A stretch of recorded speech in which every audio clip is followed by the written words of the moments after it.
আল্লাহু আকবার, আল্লাহু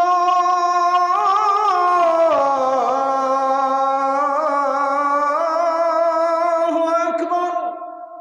এদেশে সব পেয়েছি, শুধু ন্যায়ের শাসনটা পাই নাই। আমরা এদেশে কোনো কিছুর অভাব আমরা লক্ষ্য করছি না, সব কিছুই আছে।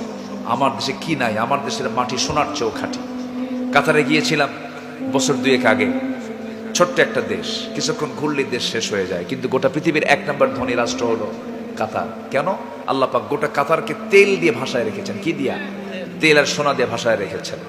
তো সেই দেশে গেলাম, যাওয়ার পরে দেখি কোথাও কোনো সবুজ কিছু নাই। আমার দেশটা কি বলেন, এমনি না সবুজ? সবুজ। মরু না সবুজ? সবুজ। তো ওখানে সবুজ কিছু পেলাম না। তো একটা জায়গায় দেখি গ্রিন সিটি করে রাখছে, সবুজায়ন করেছে। তো আমি কিছু গাছ গাছালি দেখে খুব আশ্চর্য হলাম যে এই মরু অঞ্চলে গাছ কেমনে আসলো। তো বলতেছে, হুজুর গাছ তো ঠিকই দেখতেছেন, কিন্তু তলে দেখেন স্যালাইন লাগানো আছে। প্রত্যেকটা গাছের গোড়ায় গোড়ায় ওই পানির কল লাগানো।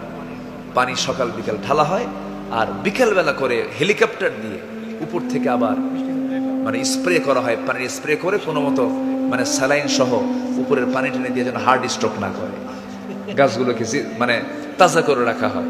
কিন্তু আমার দেশের গাছ গাছালির কি এমন যত্ন আছে? কোনো যত্ন করা লাগে? বাচ্চা আপনার বাজার থেকে কিনে আনা পেয়ারা, সেই পেয়ারাটা খাইছে। সেই পেয়ারা খাওয়ার পর বাড়ির পিছনে বাঁশঝাড়ের একটু পিছনে গিয়ে সে খোলা ময়দানে পায়খানা করেছে। সেখানে সেই পায়খানার মধ্যে কিছু ছিল পেয়ারার বীজ। সেই বীজটা সেখান থেকে দানা থেকে 2-3টা গাছ হয়ে গেছে। সেখান থেকে 2-1টা গাছ মরে একটা তাজা গাছ হয়ে গেছে। সেই তাজা গাছ আবার পেয়ারা ধরছে। কিছুই লাগে না। আল্লাহু আকবার বলো। কি মাটি এটা দেখেন, চিন্তা করছেন? এমন মাটি আপনি পৃথিবীর কোথাও পাবেন না। এত সুন্দর মাটি, এটা সোনার চেয়েও খাঁটি। সব ছিল, কোনো কিছুর অভাব নাই। যারা এই যে আমার সাইদুর রহমান সাদেক ভাই প্রবাস জীবনে থাকেন, আমার দেশের হাওয়াটা কি, আমার দেশের বাতাসটা কি, আমার দেশের নদী নালা খাল বিল যেন নববধূর মতো সাজিয়ে রেখেছে আমার দেশকে আল্লাহ তাআলা। আল্লাহু আকবার। একটু বান্দরবান যান, একটু কক্সবাজারে যান, একটু উত্তরবঙ্গের দিকে যান, কোন দিকে যাবেন, বিল ঝিল সাগর নদী সবকিছু আমার দেশ দিয়ে ভরে রেখেছেন। কে রেখেছেন বলেন?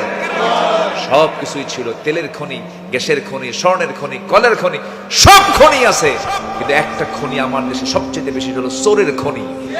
এই চর্যবৃত্তি যদি বন্ধ করা যায়, অর্থের পাচার যদি বন্ধ করা যায়, যদি আমরা অসৎ নেতৃত্ব দূর করে যদি সৎ নেতৃত্ব প্রতিষ্ঠা করতে পারি, ন্যায় বিচার নিশ্চিত করতে পারি, আগামীর বাংলাদেশ হবে গোটা পৃথিবীর একটি আদর্শের দেশ।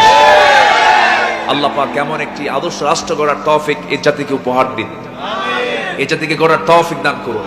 এই আশাবাদ কামনা করে আমি আমার অসমাপ্ত কথা, অনেক কথাই ছিল, আমি বলতে পারলাম না, অনেক পয়েন্ট ছিল, যতটুকু বলেছি আল্লাহ রাব্বুল আলামিন আমল করার তৌফিক দান করুন।